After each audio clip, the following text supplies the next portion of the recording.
Nossa música de abertura. Glória a Deus, dia 26 de abril, novo culto.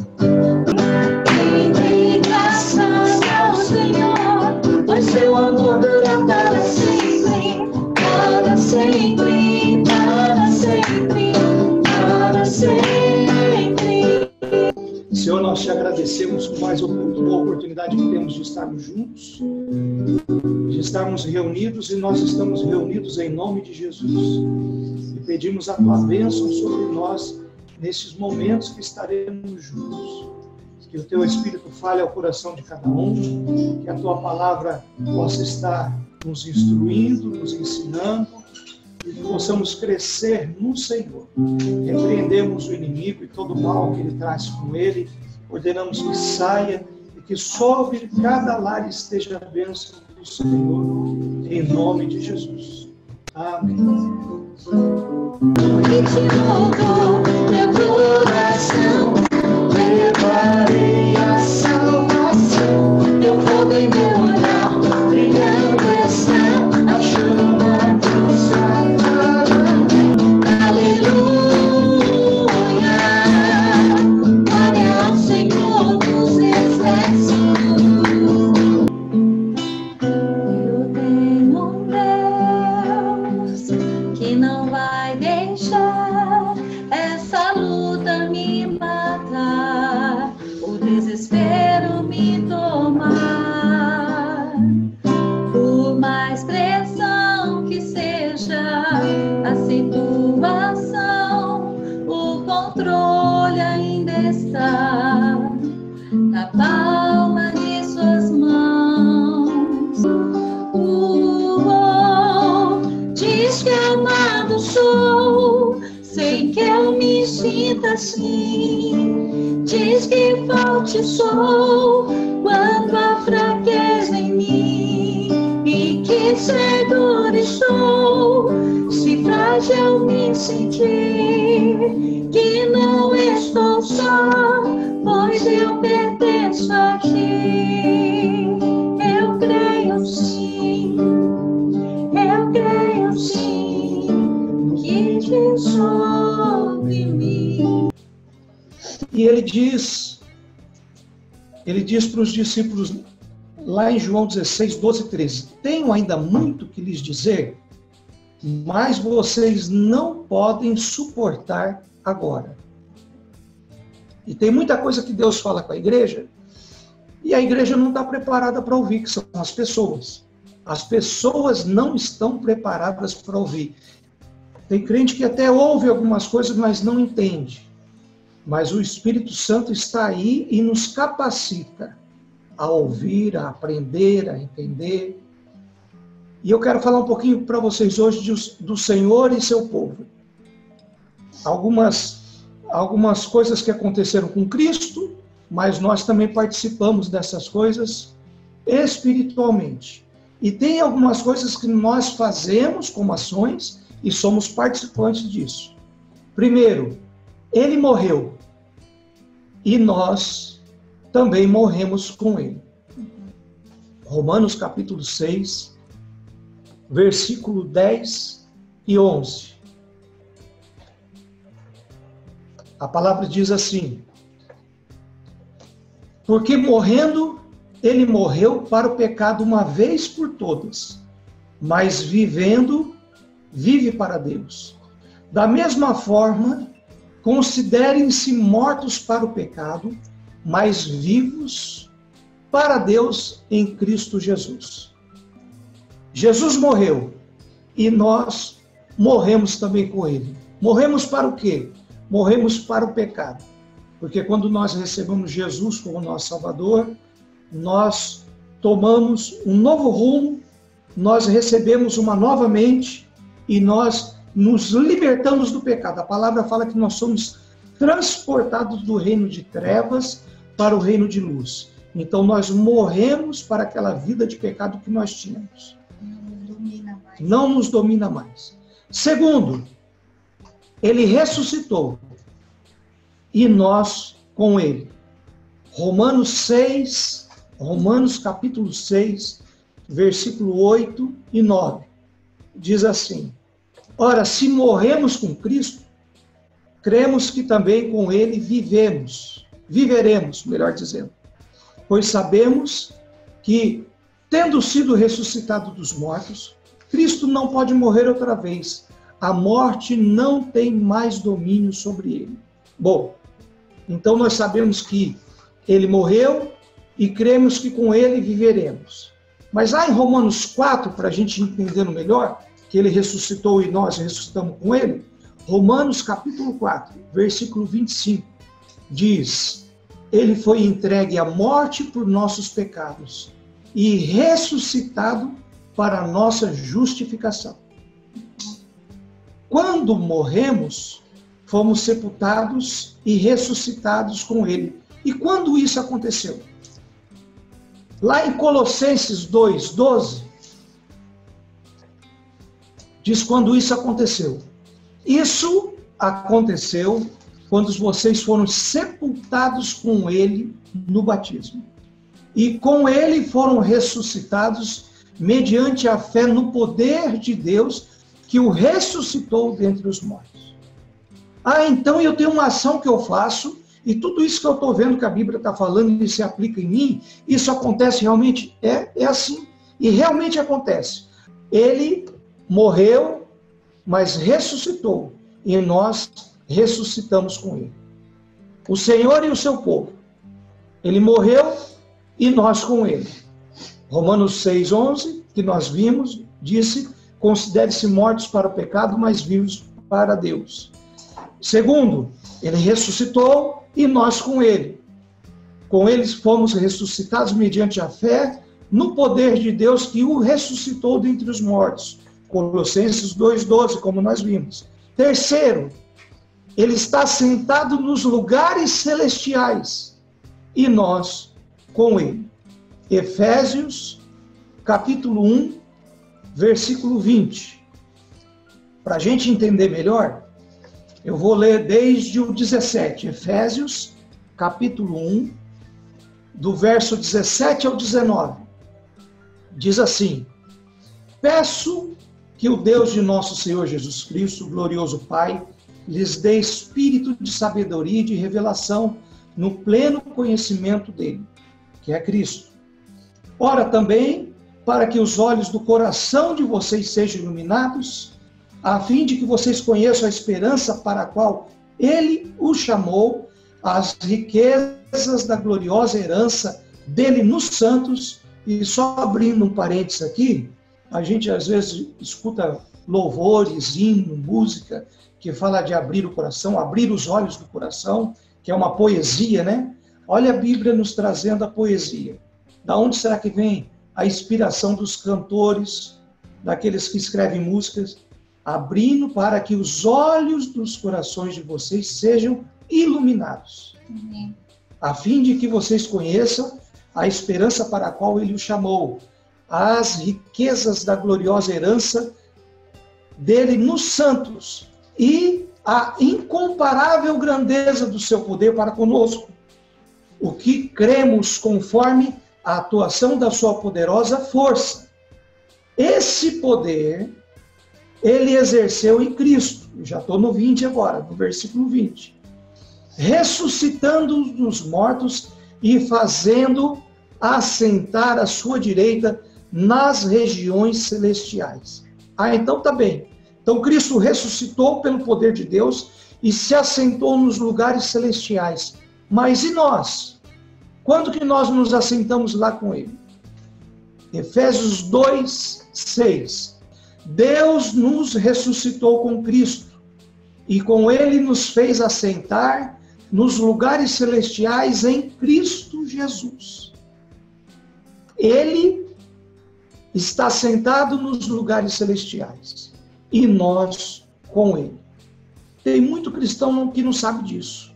Enfrenta as lutas, enfrenta batalhas, às vezes questões espirituais pesadas, mas ele pensa que ele está lá embaixo ainda, vivendo no plano da terra, né? Mas você está sentado com Cristo Jesus. Amém. Nas regiões celestiais. Onde é isso? Amém. É acima de potestades, é acima de principados, é assim, acima desses demônios que estão por aí, você está acima com Cristo Jesus. Amém. O Senhor e o seu povo.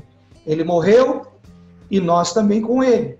Ele ressuscitou e nós também ressuscitamos com ele.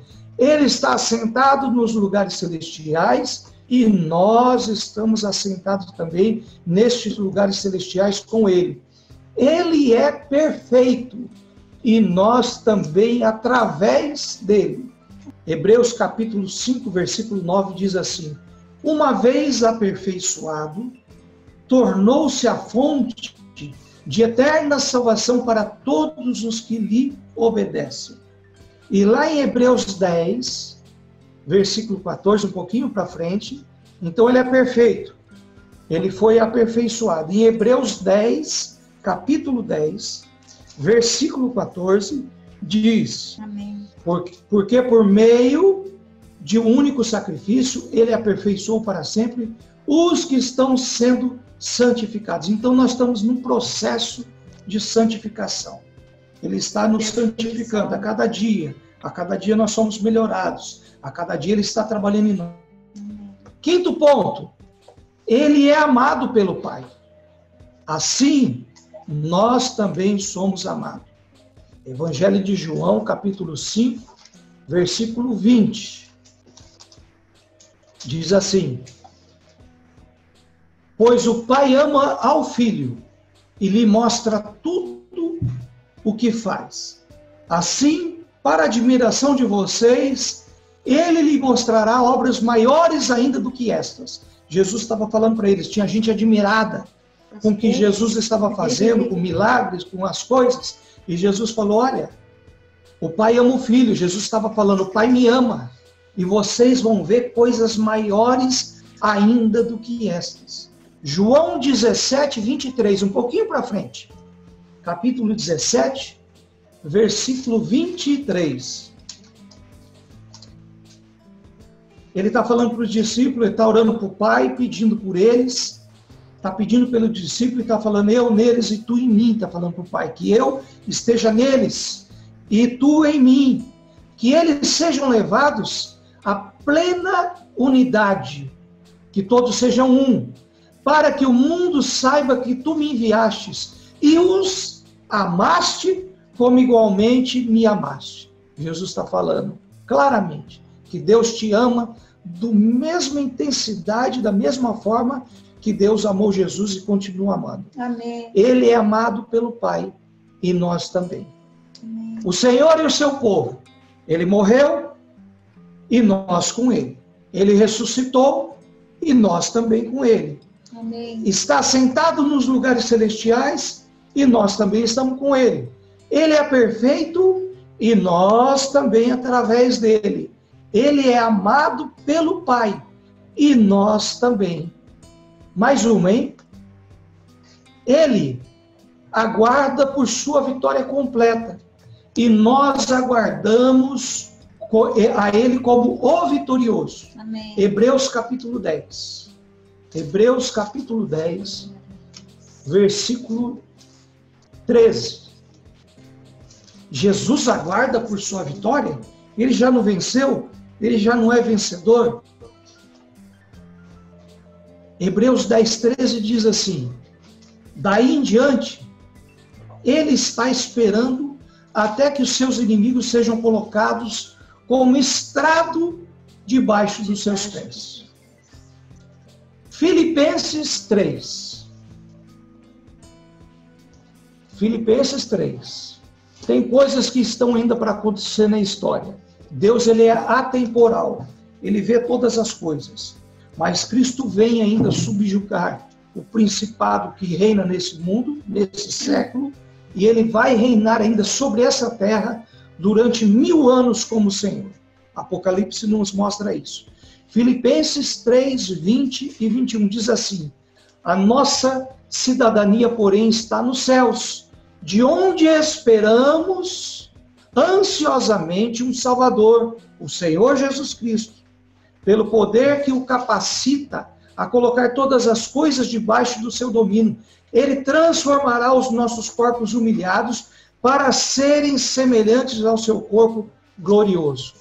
Então, ele vem, ele aguarda por esse momento que a sua vitória será completa, vai ter esse dia, e nós aguardamos a ele também como o vitorioso. Amém. Último ponto que eu quero compartilhar com vocês hoje é que ele reinará e nós reinaremos juntamente com ele.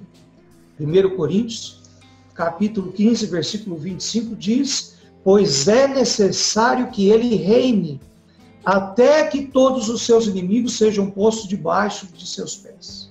Apocalipse, capítulo 22, versículo 5. Não haverá mais noite, eles não precisarão de luz de candeia, nem luz do sol, pois o Senhor Deus os iluminará e eles reinarão para todos sempre. Ele reinará e nós juntamente com ele. Só para recapitular, hein? O Senhor e seu povo. Ele morreu e nós com ele. Ele ressuscitou, nós ressuscitamos com ele. Ele está sentado nos lugares celestiais e nós com ele. Ele é perfeito e nós também através dele. Ele é amado pelo Pai, assim como nós também somos. Ele aguarda pelo dia da sua vitória completa e nós aguardamos esse dia e a receber a ele como vitorioso. Ele reinará e nós reinaremos juntamente com eles. Assim é a nossa posição em Cristo. Conforme ele venceu, ele colocou nós todos juntos para sermos participantes desta vitória junto com ele. Todas as bênçãos que ele conquistou, ele colocou você para usufruir destas bênçãos. Ele é filho de Deus e você também é filho de Deus. Então que Deus te abençoe, que Deus te faça vencedor, que você viva, toma posse. A gente está num tempo que parece que a humanidade está sendo derrotada. Na verdade, o Filho de Deus é vencedor em qualquer circunstância que ele passe. Amém? Amém. Eu quero orar com vocês, tá bem? Para Deus te fortalecer, para Deus te trazer alegria. E eu vou abrir aqui para a Dona Dalva. A Dona Dalva vai nos abençoar nessa tarde, né? Sempre que ela está aqui na Bélgica, que a gente tem um culto ali na igreja, eu coloco a Dona Dalva para trazer uma palavra, para orar, e ela vai estar nos abençoando aí hoje. Não se esqueçam, meus irmãos, vocês são vitoriosos em Cristo Jesus. Se estamos em Cristo, já não há nenhuma condenação. Se você ler a palavra toda, desde o Velho Testamento até o último capítulo em Apocalipse 22, você verá o quanto você é poderoso. Há poder de vida e morte nas suas palavras, há poder e autoridade que Jesus Cristo te deu, coisas ainda maiores que ele fez, você pode fazer. Basta você ter uma vida em santidade, em santificação com o Senhor. Nós nunca vamos nessa terra conseguir deixar de pecar, mas nós somos aperfeiçoados nele e o pecado não pode nos dominar mais. Este é o principal.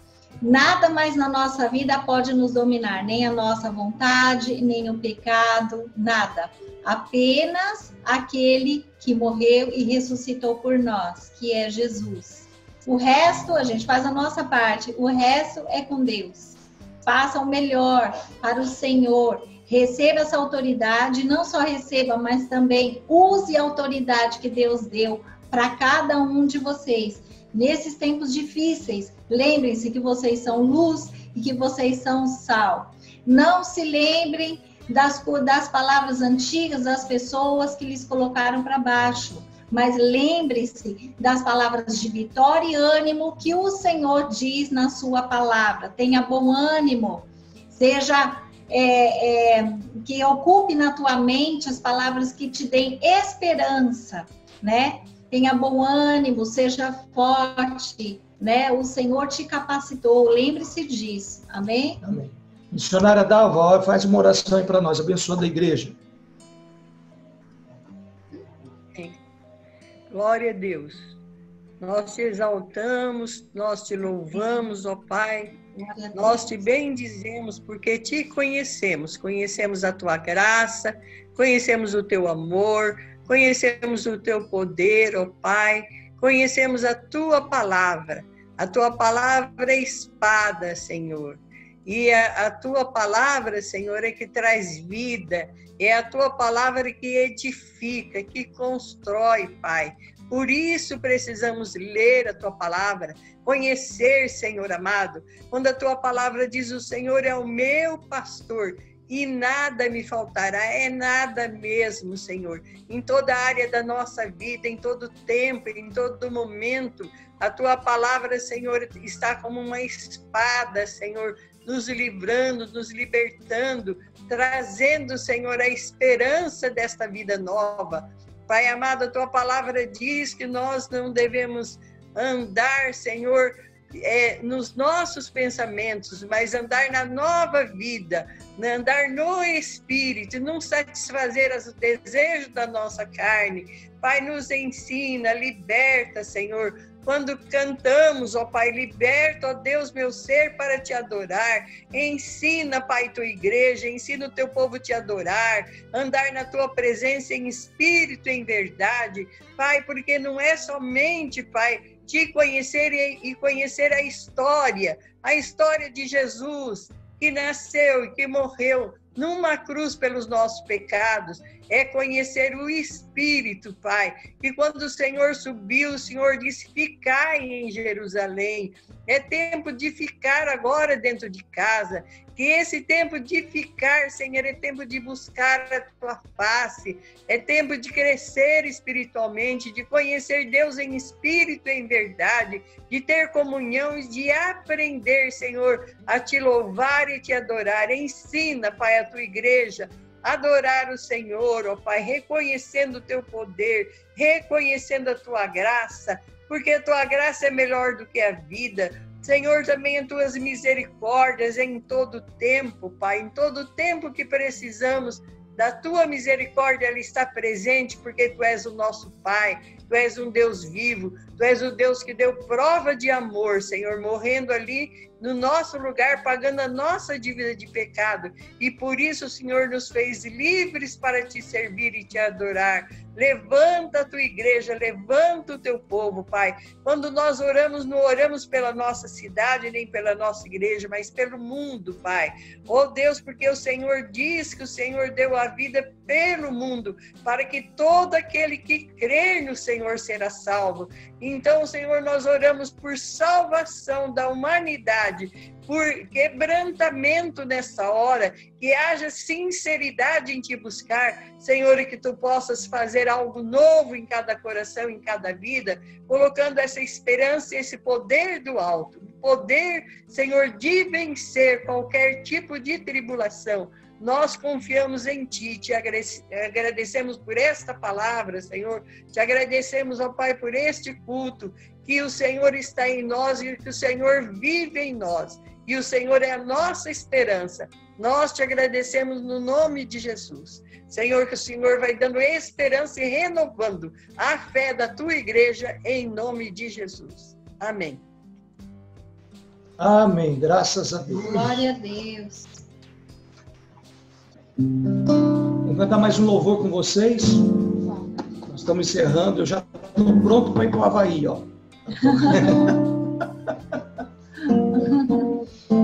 Tinha uma coisa que eu ia falar no meio da mensagem, mas dentro do que eu estava falando eu não achei espaço. É uma coisa que Deus está falando no meu coração, tem uns 2 dias já, e eu vou comentar com vocês o que é, e pode ser que é para algum de vocês, tá? Tem coisas que a gente passa e vê na vida, e muitas vezes nós não entendemos as pessoas. A gente vê uma coisa com clareza e a pessoa vem dizer que foi outra. Às vezes tem a maldade do ser humano, e o ser humano é complicado, né? A gente tem acompanhado um pouco de coisas, de notícias, ver, e o presidente falou que estava conhecendo agora uma pessoa que estava do lado dele há muito tempo. Você vê, às vezes recebe tanta notícia e fala: quem está falando a verdade? Será que é o A ou é o B que está falando a verdade? Mas tem situações que não dependem nem disso.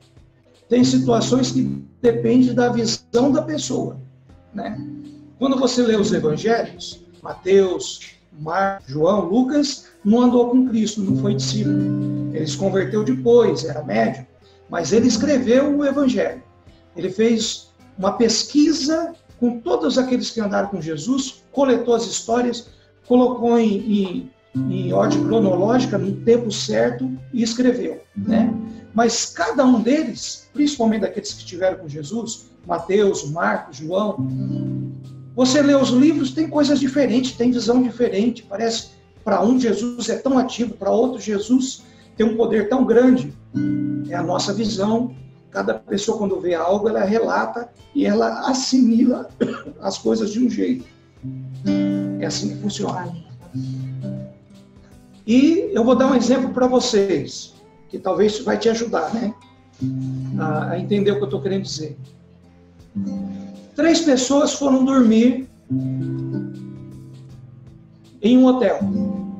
Foram visitar. Vou trazer para nós, né? Para o cristão. Os pastores foram fazer uma campanha. E a maioria que está aí é brasileiro, né? A maioria é brasileiro. Então nós vamos falar do Brasil. Os pastores eram lá de São Paulo e foram lá para o Rio Grande do Sul para uma campanha. E foram colocados no hotel para dormir. E aí pela manhã um pastor falou assim, quase não consegui dormir, porque ouvia barulho de máquina trabalhando, acho que alguma fábrica aqui perto, e esse barulho ficou até as 3 horas da manhã. E eu quase não consegui dormir. Com certeza alguma fábrica aí estava funcionando. E o outro falou, não, eu acho que você está enganado. Porque eu ouvi, mas parece que as máquinas trabalhavam e depois elas pararam. Acho que 1 hora depois, mais ou menos. Eu ouvi depois máquinas trabalhando de novo e pararam. Mas parece que foi pelas 4 da manhã, entre 3 e 4. E o terceiro falou assim, eu acho que vocês estão enganados. Porque eu estou trabalhando. Mas as máquinas trabalharam por 5 minutos apenas. E depois já não trabalharam mais. E a gente ouve isso e fala, deve ter um mentiroso, deve ter um que está falando a verdade. Que história é essa? Sem pé, sem cabeça, cada um, né? O que ouviu as máquinas trabalhando a noite toda e só depois das 3 da manhã que pararam, ele estava acordado, ele não conseguia dormir. E essa foi a realidade dele. Foi barulho de máquina até as 3 da manhã, e só depois que ele conseguiu dormir. O que disse que elas trabalhavam e paravam, não tinha certeza. Ele acordava, ouvia, mas já pegava no sono. Aí acordava um tempo depois, ouvia, mas pegava no sono. E para ele, a realidade dele foi aquilo. Elas trabalhavam, mas paravam. E não foi direto. E o outro que ouviu durante 5 minutos, e disse que depois disso não teve mais, ele ouviu 5 minutos, pegou no sono e não viu mais nada. Cada um teve o seu relato. E às vezes a gente trabalhando com gente, com ser humano, tem a questão da pessoa dar um relato e ela está indo de boa fé dentro daquilo que ela vivenciou e daquilo que ela viu. E aí não dá para a gente esperar muito mais do que isso. E muitas vezes tem os relatos que é pela maldade do coração humano. Que às vezes a pessoa fala coisa que ela não vivenciou, não viu e afirma como se fosse verdadeiro. Hoje, na palavra que nós ministramos, e o primeiro texto que eu li para vocês em João, Jesus falando que não podia falar algumas coisas que eles não entenderam, mas que o Espírito Santo viria e iria ajudar. É o Espírito Santo que nos dá discernimento. É o Espírito Santo que te dá sabedoria. Se você está passando por alguma coisa e você não está discernindo, pede a Deus e Deus vai fazer você discernir a situação. Entendeu? Tem a questão das pessoas, tem questões que são humanas, tem questões que são de limitações de pessoas, são sobre a visão que ela vive, mas tem questões que são espirituais. E você precisa discernir para poder tomar a decisão certa. E dentro dessa sua alegoria, né, a gente pode também aplicar ao versículo, ou aos versículos, né, que são muitos versículos que diz, que Jesus diz, ou que Deus diz para descansar nele. Então, quando nós descansamos no Senhor, não tem ruído, não tem barulho, que tira o nosso sono, que tira a nossa paz, né? Então, quando você descansa no Senhor, o seu relato vai ser muito melhor, o seu relatório, né? Então, como você está vendo essa situação que está acontecendo lá fora, né? Então, depende muito também de como anda o seu coração. Se o seu coração está em paz e firme no Senhor, então nada lá fora poderá te abalar. Mas se você, por vezes, você está com fé, por vezes sem fé, aquele alto e baixo, então pode ser que certas coisas lá fora ainda tirem a tua paz, né? Então, como que você tem encarado, como está sendo o seu relatório das coisas que estão acontecendo lá fora, né? Vamos extrair, então, o melhor de tudo que está acontecendo para podermos, então, aprender e, como a palavra diz, sermos aperfeiçoados nas tribulações. Amém? Quando eu louvei, chegaste a mim, me secou com uma canção que me libertou dos meus inimigos. Que me libertou dos meus inimigos. Dos meus medos me salvou. Dos meus medos me salvou. Eu não sou mais escravo do medo. Eu não sou mais escravo do medo. Eu sou filho de Deus. Eu não sou mais escravo do medo. Eu sou filho de Deus. Antes de eu nascer, escolhido fui. O meu nome me chamou. O meu nome me chamou. De novo eu nasci em sua família. De novo eu nasci em sua família. O seu sangue me comprou. O seu sangue me comprou. Eu não sou mais escravo de medo. Eu não sou mais escravo do medo. Eu sou filho de Deus. Eu não sou mais escravo do medo.